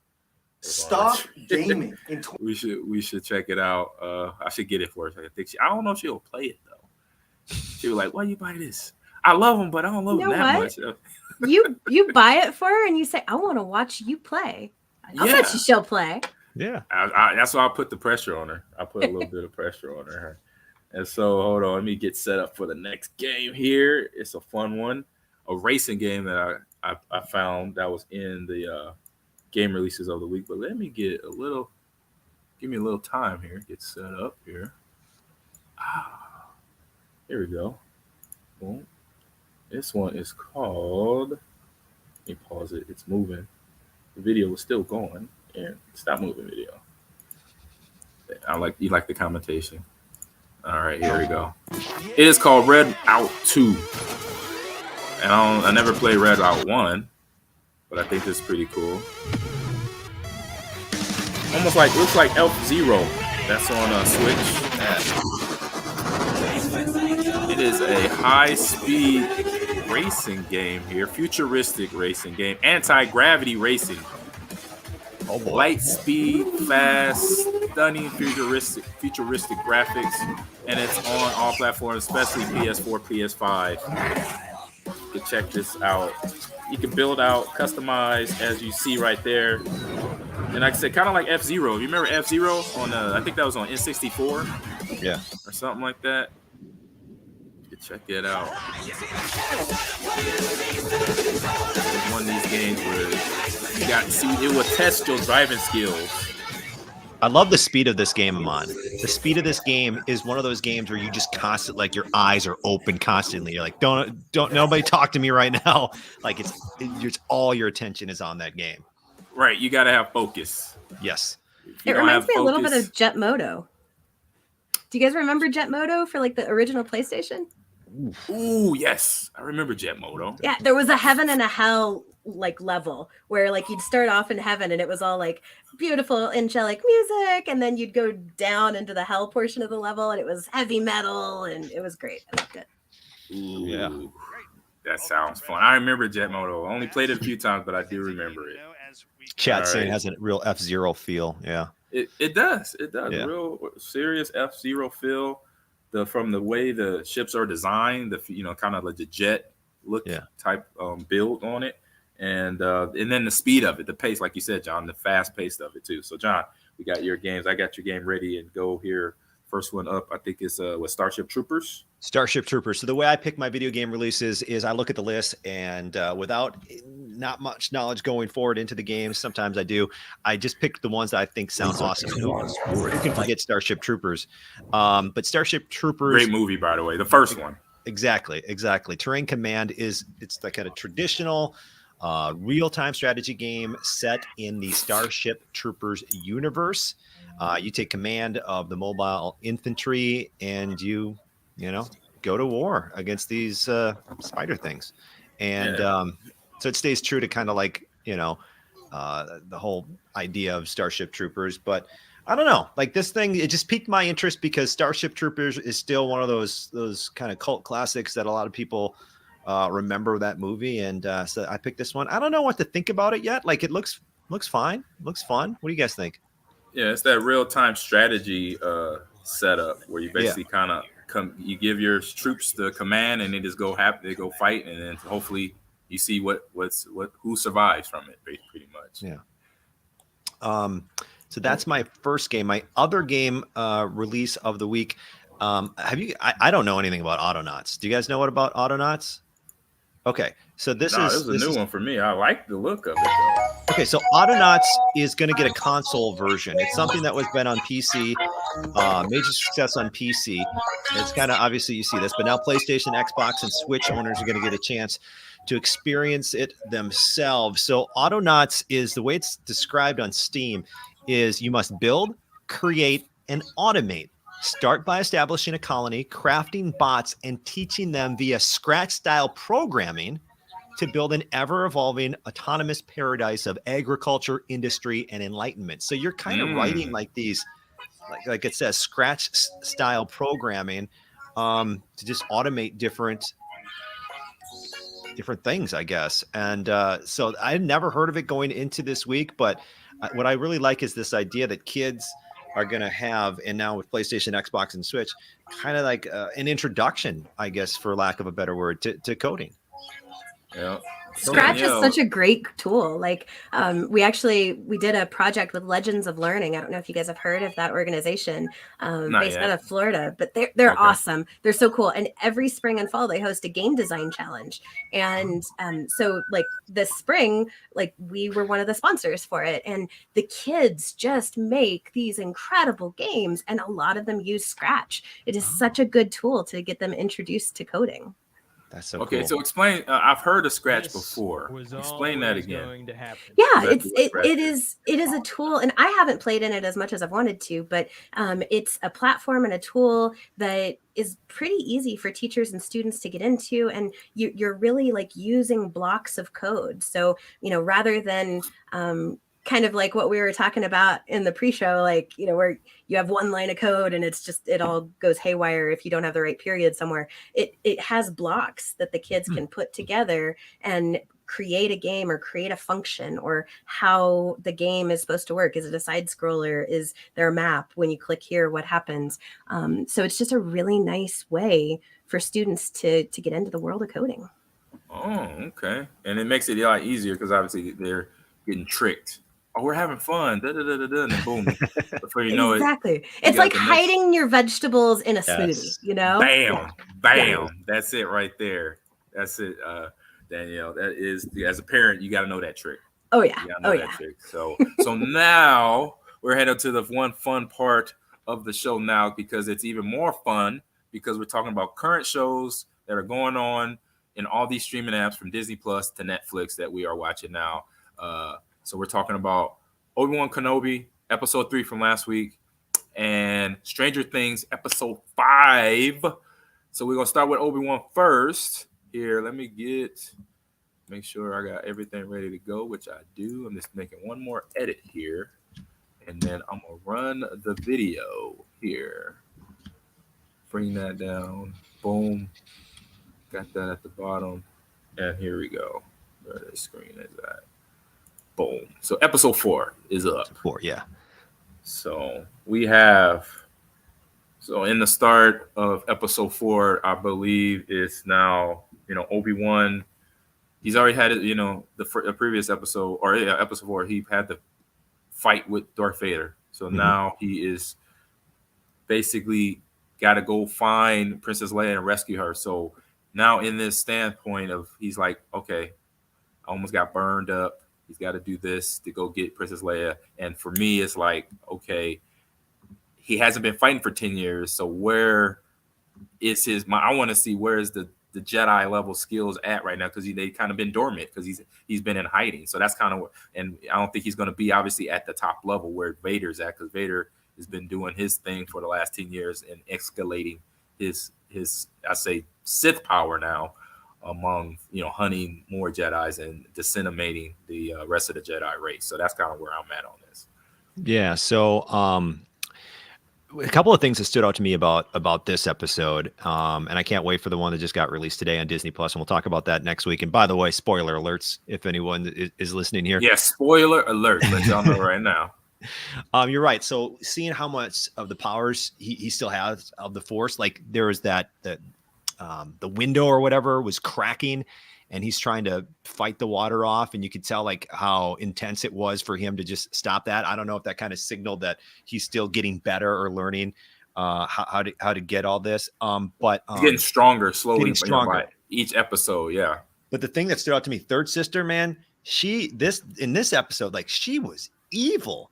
Like she's like, no one's coming for you. She says that to Leia. Like this little 10-year-old girl. Like to me, like this was her. Like I mean, we already know like she's one of the bad people, but like to me, like that jumped out to me. Like, oh, like you're not even bad. Like you're like evil bad. Like talking trash to little kids. Like scaring them, scarring them for life. I don't know. That stood out to me as just how evil kind of she was. Yeah. Two things about that, John. Actually, if you don't mind. Okay. The first one, like this actress that they have to play Leia, I love her so much. And she has just been perfect for the role. And I loved the fact that she's got the fiery nature of Leia, even that young, like, and so when Reva's doing that to her and, saying nobody's coming for you. And she's trying to like, do the occlusion thing with her brain, that Leia's like, are we having a staring contest? I was like, that is such a great response. That is such a great response. And then going back, John, to the thing that you were talking about with the cracking glass. Yeah. Did you guys play Jedi Fallen Order with Cal Kestis in it? Yes. That's immediately like when we were watching that, we were like, oh, that's such a parallel to, like Vader holding back the water at the end of Jedi Fallen Order, which again, spoilers. Sorry if you haven't played it. I beat that game so far along, when it came out. That game came out in 2019, right? Or 2020? Yeah, it was a couple years ago. Yeah, so I beat it then. You know what? You're right. I do now, as you say that, Danielle, I do remember that scene at the end of the game because I beat that game and he Cal Kestis, you played as you fought the second sister, right? Inquisitor sister. Yeah. Oh, and JFK. I'm so sorry for the spoiler. Sorry. Sorry. Yeah, we told you it was spoilers in here, guys and gals. So yeah, like we said Obi-Wan and Talia, they infiltrate the Inquisitor stronghold that's like in the middle of the ocean. What planet is that on? Is that on Mustafar? Is that still on the same planet where Anakin got struck down by Obi-Wan? Inquisitoris. It's by Mustafar though, because I'm that much of a nerd. Wow, it's a moon, right? It's the moon of Mustafar, right? I believe so. Yeah. Yeah. I think we need Danielle back to go through the next two parts because you are crushing. Like you got the deep knowledge. Keep going. I love it. Yeah. So. And like you said, like I think it was John and you, Danielle, both said the third sister is she's like this. Her powers and her determination is more coming out in terms of how she's talking to Leia and how she's budding the other Inquisitors and not going by what they're trying to do. She's doing her own thing, And so for me, it's like you got to be careful. Do your thing, but don't do too much because Vader wants to handle some of this. You know what I'm saying? Because Vader is on this mission to find Obi-Wan to end what was started way back when, as we know from episode 3 with Revenge of the Sith. So I say don't go too far, third sister. I like her. I like the character. I like how they dropped this. But be careful. Good villain. Right, good villain, but you can't mess with Vader. When he says he wants things, let him have, don't take what he wants away, basically. I'm saying to that standpoint. Well, okay, and one more deep track, John. Okay. I'm very curious about the Grand Inquisitor because if anybody, especially like in the chat, if they watch Rebels, like the Grand Inquisitor was still in Rebels. So like, how does that happen with what's happened previously with Reva? So I'm very intrigued to see what happens. Yeah. I heard from a little birdie that the Grand Inquisitor that you talking about, the one that she stabbed a few episodes Yes. ago, correct? Yes. He has 2 stomachs, so that's why he Oh, survived the interesting. stabbing. Yes, in very interesting. I was like, oh, so full, like I said, full spoiler alert in here, y'all. If y'all in here, y'all mad at us, we warned you. Just letting you know that we have warned you. I will say one other thing. There's sometimes I find little funny, weird things in these. Sometimes I'm not as deep as you in the knowledge of some of this. So when I saw, this is something that stuck out to me that I thought was just kind of silly and funny.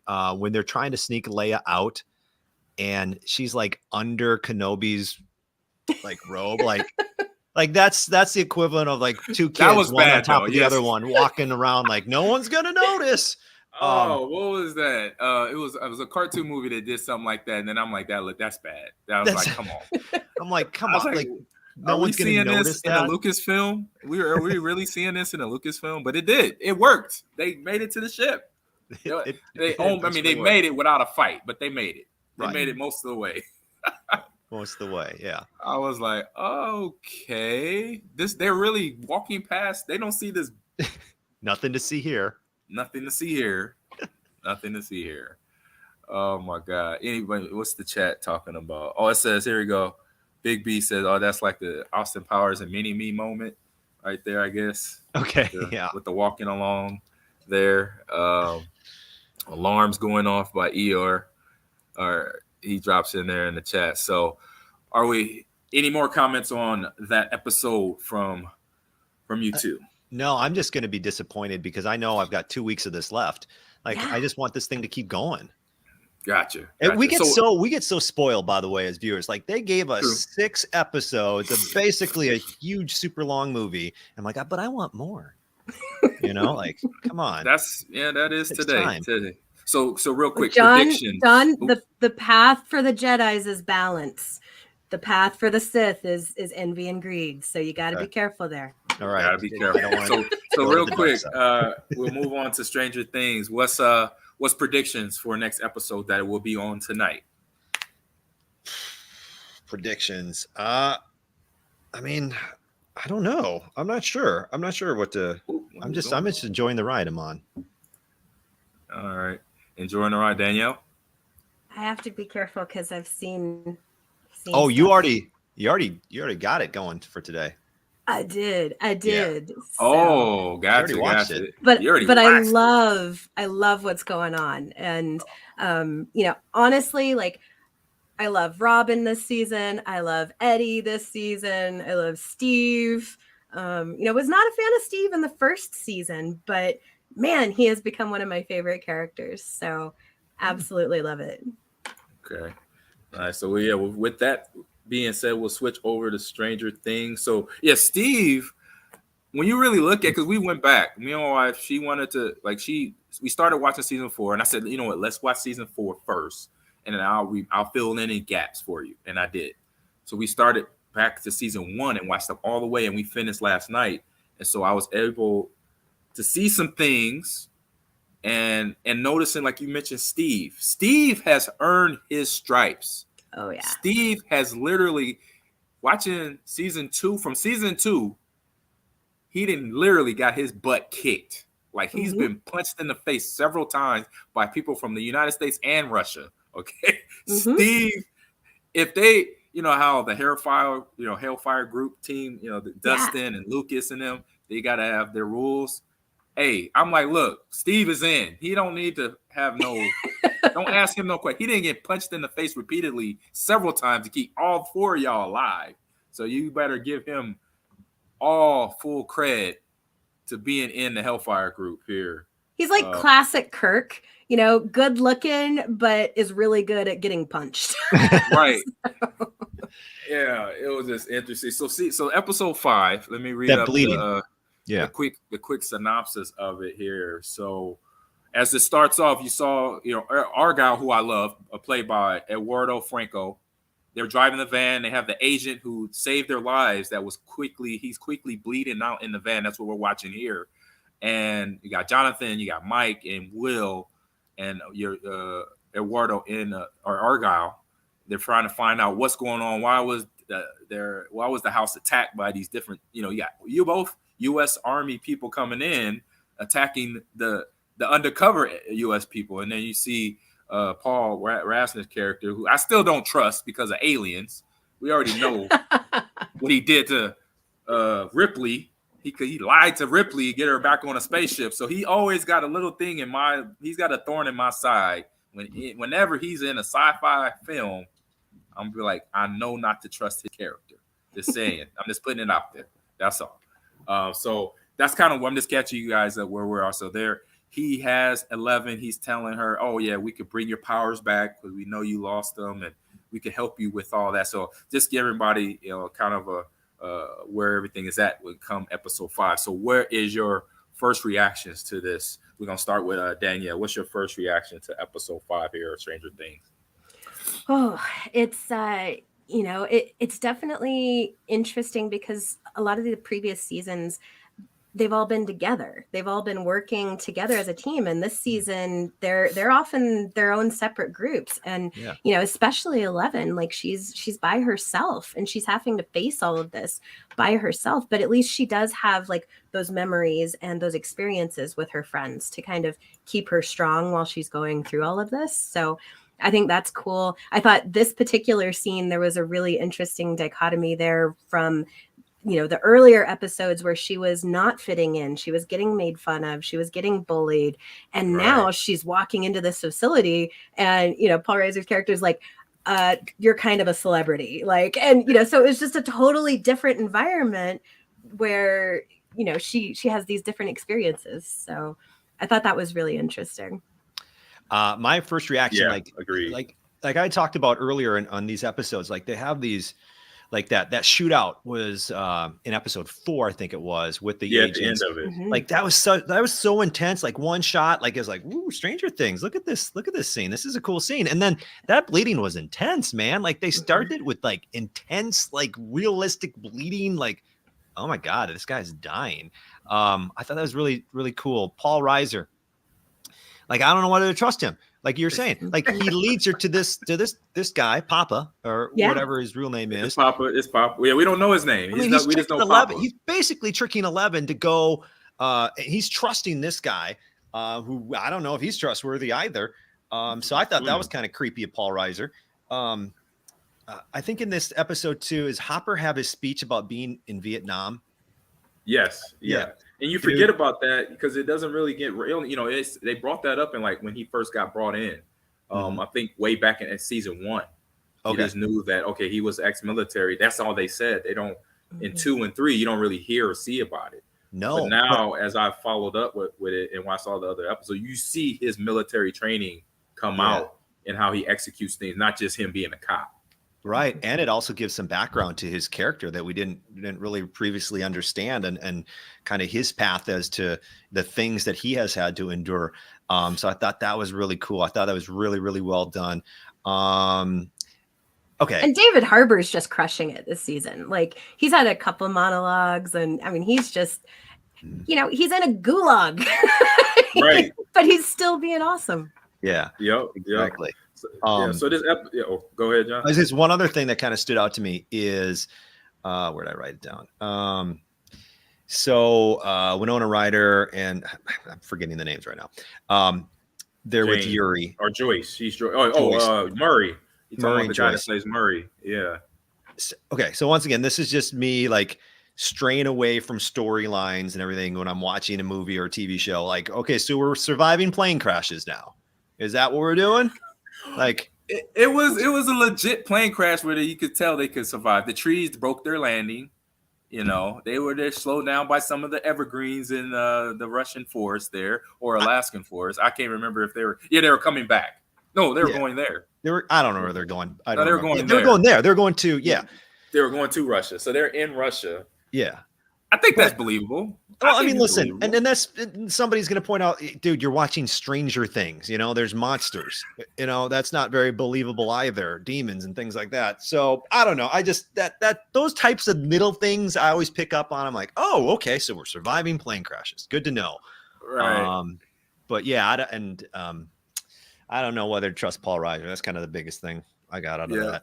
So what we find out in this episode, it's in the title, the Nina Project. So we find out that 11 L, she is either the whole project itself, the Nina Project, and that how that's being made up through Paul Reisner explaining to her about why she's back underground, how he can reactivate the powers with Papa going in the deprivation tank. And that was something you saw that happened in some of her flashbacks. You would see her in a tank or in that suit, like the water-bearing suit that helps her float. So it's just interesting to me to see, like, Paul character, Dr. Owen's character is saying a whole lot. Oh, I can get your powers back. We gonna need you to save the world. It's like you're saying some big things here. You better come through.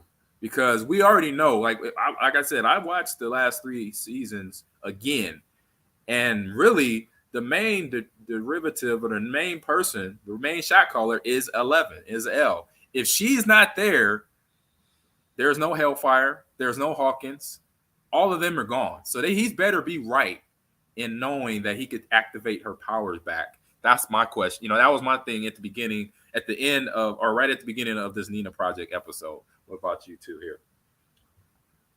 What about you guys? You got any thoughts on that? I mean, it's like you said, we've been talking about this, like it's bigger than just Hawkins. Like there's something bigger here that they really need L to regain her powers. And whatever this, sensory deprivation / virtual reality technology that exists in 1986 is, I thought that was kind of strange too. Like that's the way they're trying to get her powers back, is by putting her in this thing and letting her kind of relive different things and try to get those powers back. So, I mean, my prediction, obviously it's a TV show. She's going to get her powers back. I would think. I don't know. You guys have seen it. I haven't. I'm trying to take it week by week. Right. And we'll find out more in part 2 when that gets released in July, I guess. But that's kind of where I'm at on that. Yeah. What about yourself, Danielle? Yeah, I mean, Elle's always kind of been the heart of the story and the star. I've got a prediction, and I don't think I'm spoiling anything because I want to hear it. It came out in the trailer, like the very first trailer for Stranger Things a few months ago. There's that scene where Eddie is in the Upside Down, or at least it looks like the Upside Down, shredding on a guitar. And so I remember that scene. Yeah. So like I've been looking forward to that. And this is potentially a spoiler for you. It doesn't happen in this first part. Like you don't get that scene in this first part. I can't wait for the second part to come out in July so that we can get it. But myself and my family, we are like heavy metal fans. And I don't know if you guys know, but Eddie, on the back patch that he has on his jeans jacket is Dio, Ronnie James Dio, who was the frontman of Rainbow and played with Black Sabbath for a while. Wow. So yeah, that's another path we could go down and I could get super nerdy. But right. So we've been thinking, so we've been having this really cool debate as a family of what song is Eddie going to be shredding to? That's going to make sense, because we saw the resurgence of so many songs from the Stranger Things soundtracks. And so, we were trying to think about that. My prediction and my hope is that Eddie will be shredding to the song Rainbow in the Dark by Dio, because there's so many tie-ins about like the Rainbow Room there in Elle's memories, and about demons and being in the dark. And the whole thing of that song is like, you're a rainbow in the dark. You're like the light in the darkness. And to me, that's what Elle is. Like for the whole series, is like she's the thing that keeps them all going and is the light. So that's my prediction. That's my hope. I could be totally wrong. I see JFK say a Guns N' Roses song. So it could totally be that. Sweet Child of Mine. Yeah. That's what they're going to be like. It'd be a great intro riff. I love that. I'm going to keep an eye on that. I'm going to, what's the name of the song again you're predicting? Because everything you said, you sold me. You said Rainbow in the Darkness or something like that. Rainbow in the Dark. And Rainbow in the Dark. Go look it up. The video, I mean, it's from the 80s. It's a little cheesy, but Ronnie James Dio is the godfather of metal, and he's just so great. And I believe it's Vivian Campbell on guitar doing the guitar solo on that. And it's just this epic guitar solo, which makes sense to me, like why they'd be featuring Eddie shredding on it. And if Eddie's wearing a Dio back patch, he's got to know that song. I don't know. It's my hope. It's my hope. Danielle, can you come on and do all of these? I would love to. Like, that's amazing, because honestly, you're selling me on it. I didn't know anything about that with the logo on his jacket or anything like that, and it all makes sense with rainbow rooms and everything. Like, and like you said, Eddie would know Dio. Like, I love it. I'm buying Fingers in. crossed. Right. It sounds like you sound like my wife, because she was an 80s teenager rocker. Yes. A little bit older than me, so she knows. She's like, oh, she's just calling out the songs. Even so, would you say in the songs how they're bringing into the fold of how it's saving people, like the song that helped save Maxine? Yes. From episode 4 or 3, I think it was 4. Yeah, the Kate Bush song. Yeah. Exactly how now that song is picking up steam and popularity again. So I love that part about it. I think that's pretty cool. But then I'll give you, and then now I'm gonna switch subjects a little bit on something that the writers, so the the Duffer Brothers, who wrote this and directed, just like with the music, they've been previewing this guy here that's on the screen right now. Yeah, this guy. So spoiler alert for everyone. Oh. This guy. Turn my volume down. There you go. This guy is going to eventually, in this episode, he shows his light is Vecna pretty much, but they've been previewing him since season 2. If you end season 3, because you remember how they talk about Vecna from the Dungeons and Dragons part of it, how he gets through your mind, through your weakness, if you have basically a tragic moment in your life.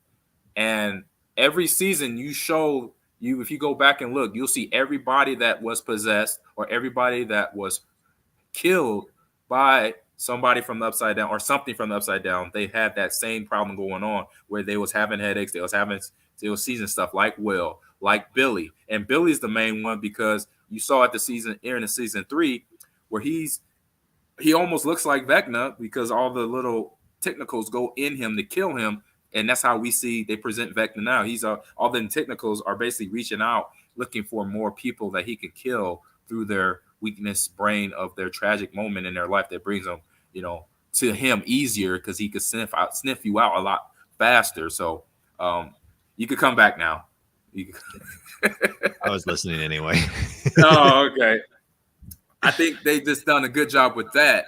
And so I thought that they are making this thing really almost like a horror mystery because Vecna's been around for a long time. Like they said, they've been saying, okay, hundreds of thousands, Dustin getting excited. Oh, I think it predates the dinosaurs. It's like, okay, like calm down. But still, he might have a point because if he's feeding off of our weaknesses of a tragic moment in our life, then that you look at our planet, and if you go in this planet, in this metaverse in here, then yes, he's going to have a lot of power at certain points of our history of being humans on the planet, the different wars that's going on between continents and stuff like that. Vecna he's feasting, he's feasting on our weaknesses because of all the tragedies. That's how, as it's in our history of it as a planet. So just want to go big theory there. So just to, close out the show, but real quick predictions on next episode for Stranger Things, or I say next episode 6 which is already out. You can watch it now, and then obviously predictions for part 2. So Danielle, start with you. Well, so again, I watched ahead, so I have to be careful. But I would predict that the relationships are going to get stronger, like in those individual groups that are all kind of scattered to the winds and doing their own thing. I think that they're going to get stronger within those little mini groups. I'm just real excited to see when Elle finally gets those powers back, right? Like, is it going to be 6, 7? I don't think I haven't watched ahead. I don't think it's going to happen. I would hope it happens before part 2 eventually. Right. That would happen. So I'm waiting for that. And at some point here, Hopper's got to get out of that prison, True. I would hope that happens as well before the second half. I would hope like the second part 2 of this is kind of like more like everybody, like now these storylines are starting to morph into, we're going to get Vecna, you know what I mean? Like all together. And I don't know how they're going to do that, but at some point I hope, Elle gets those powers back, man. So I agree with both of you in terms of, if Hopper, I mean, I kind of already know, but I'm playing dumb. But if Hopper gets out, I'm gonna say that for you too, for John. Me? Yeah.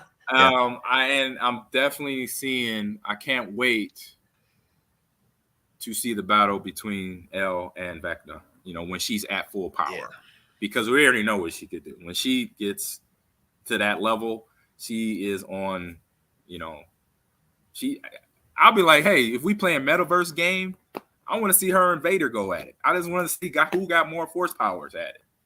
Just putting it out there, I love that matchup. Know. That's a good smash up. Yeah, because she has force powers. Like she breaks necks. She splits the Mind Flayer back in season 3. She splits him in 2. She didn't kill him, but she splits him and she rips him apart. So I'm just saying she got some. I think we need to talk to the Soul Calibur people. I mean, they already had Vader and Yoda in one of the Soul Caliburs. Let's add 11. We got a DLC 11 into that Soul Calibur now. Boom. There you go. All right. Just helped you out there with another game, with another addition to your game there, Soul Calibur. But I'll let the video run here. But yeah, that's our prediction. So next week we'll be back doing the same thing. Or no, not next week. Actually, we're taking a break, right? We're taking a break. I'm gonna be on. I better take a break because I'm gonna be on our anniversary trip. So if I'm doing anything like this on an anniversary trip, I'll be in trouble. So see y'all in a couple weeks, and see me, John, and maybe Danielle will be back on. Who knows? We got a couple more weeks. We could filter out her schedule. Maybe get another Wednesday or a Thursday, whatever can fit her schedule. She'll let us know. She's very good at that. When you ask Danielle about when she's available, she sends you at least a whole week of days. She's going to get you in. So I know she could get us in. But Danielle, thank you again for hanging out with us, geeking out with us for this. So much fun. We tried to dumb this down, but we couldn't. We're still at around an hour, over an hour, almost 2 hours now. But you know what? It's too much fun. We can't stop it. It is so much fun. Yeah. Thank you guys. So you're welcome. And John, as always, man, good job, buddy. And but yeah, I'll catch y'all here in a few weeks. I hope everyone have a fun midsummer. We're almost into July already, which is crazy. Summer's gonna be over before we know it. I know here in Wisconsin, we're like, no, we need more warm days. But yeah, we'll be back here in a few weeks here on the Gamers Lounge to talk more Stranger Things, Obi-Wan, video games, and do what we do with this or that. So again, go to wherever you download our podcast, give us the feedback, if it's Apple Podcast, iHeart, Spotify, wherever you do that, please give us the feedback before we can get ready and enjoy your time off, your summer vacay, as we will do it as well. So thank you for joining in the Gamers Lounge. Let me hit this. Boom. There we go. Thank you for joining in the podcast again today, and we will catch you guys in a few weeks. See ya. Thanks, everybody. Brought to you by Bet Online. And Sonos as well. Boom. Oh, man. Now let me get to the screen.